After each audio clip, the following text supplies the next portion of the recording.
tu la bouger lentement. Very early on in the development of the form of contact improvisation, there was a decision made to not codify the form, to not put a copyright on it, not make a particular school that puts its stamp of approval on it, and basically leave it open to everyone to determine for themselves what it is, which means it manifests in many, many different ways. There's no specific technique, no specific set of skills that you need to know, but more an open-ended exploration.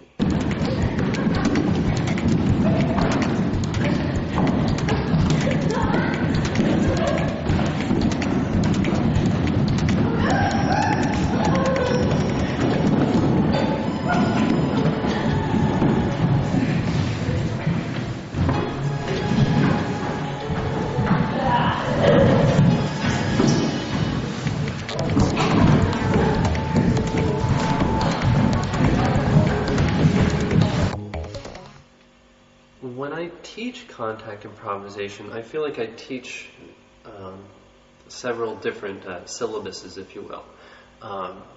One set of contact skills that I teach I think of as the classic contact dance, and it's kind of the first exercises that came out from both the New York group, which would be like Stiv, Pekston, Nancy Stark-Smith, Nita Little, Danny Lepkoff.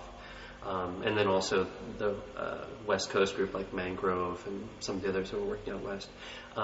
So that set of skills would be things like physical listening, weight sharing, architecture, alignment, falling in tune out of the floor. So that's kind of the classic contact skill.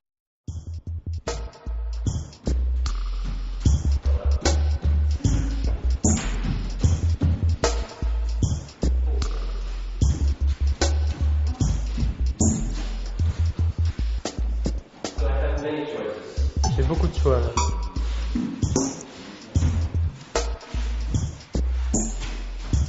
What she's going to do is just listen to my finger, follow my finger wherever it goes to. Un point de contact, et ce qu'elle va faire, c'est simplement suivre où est-ce que mon doigt, où est-ce que son doigt l'emmène.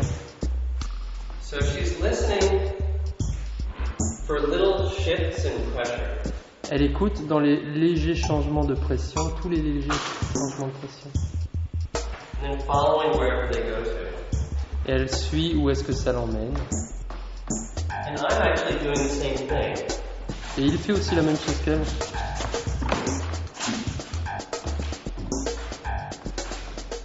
So she's trying not to lead. Elle essaie de pas guider. And I'm not leading. Et il ne guide pas non plus. It just moves on its own. Ça bouge tout seul. Because we're both listening. Parce que tous les deux, we do both trust. Ah, listen to this. Tous les deux ils écoutent ça. If you're wondering why it's moving, just trust me, it moves. Ouais, et confiance, de toute façon ça bouge. I can explain later. On pourra expliquer après. My friend John LaFan of Mangrove, he always used to say that contact improvisation is 95%, well, sorry, it's 5% creativity and then 95% survival. So it's like 5% is just creatively putting yourself in precarious situations, and then 95% is just how do you survive. You know, and that's a beautiful thing, watching the animal in action.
But then there's also the larger social wave that came out of it, where it turned into postmodern social dance, when people could come together and practice contact improvisation, and without necessarily thinking about performance, but just as a way of exploring oneself, exploring connection, exploring body and body moving in space.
Working within improvisation, there's this give and take between listening to what's happening physically and then also being in your creative mind. So, in moment to moment, I'm noticing what's happening and then thinking of the possibilities so that I can choose amongst them and compose.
there's another set of exercises and scores that I present, which are more open-ended explorations.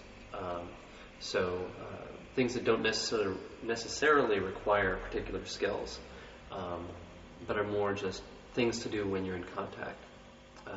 And those I think are things that started developing later on. Like, for example, like taking it into more of a personal exploration on what does this mean to me, or like exploring emotions in relationship to contact.